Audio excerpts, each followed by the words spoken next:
What we are seeing in the European Union at the moment is only a combination of the crisis that's been going on for years, maybe even decades. To take a step back and to try to explain historically how Europe and especially European Union ended up with this situation in which it is right now. So, Europe in general was the biggest loser of both world wars, World War I as well as World War II. First World War resulted in dissolution of several European empires, with the loss of many European colonies abroad, and in general terms speaking, with the loss of European supremacy in world affairs.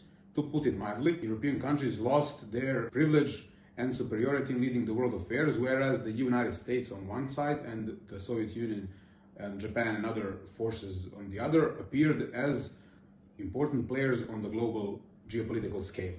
And then that process went off at the end of the World War II, in which the European countries became geopolitical objects of two superpowers. Europe was split basically in two parts, in the Western and the Eastern Bloc, and from the Western Bloc the current EU emerged.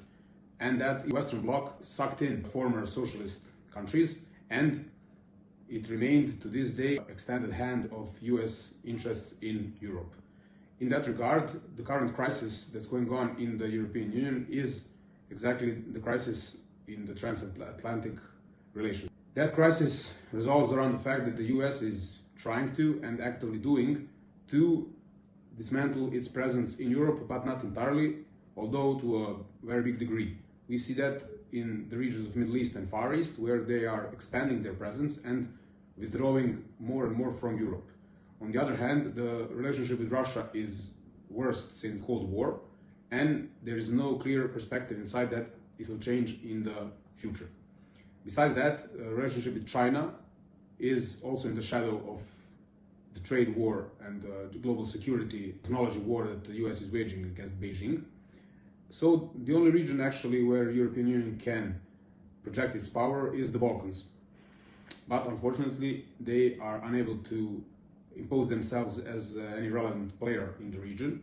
So the situation kind of resembles the Austro-Hungarian Empire, which also at the time could only expand to the region of the Balkans. That raises the question, will something similar happen now? Because the European Union, leaderless and unable to separate itself from US in a bigger, substantial way, will they try to cause a new crisis in the Balkans just to impose themselves as the peacekeepers and to show to their public and to the world generally that they can still do something and operate on some level, even as peacekeepers in their own backyard as they see it, and to draw attention to themselves, because all the world matters, from Ukraine to Middle East and others, are being done with them not only as somebody who is absent from decision making, but as somebody whose opinions and actions are oftentimes ignored or surpassed.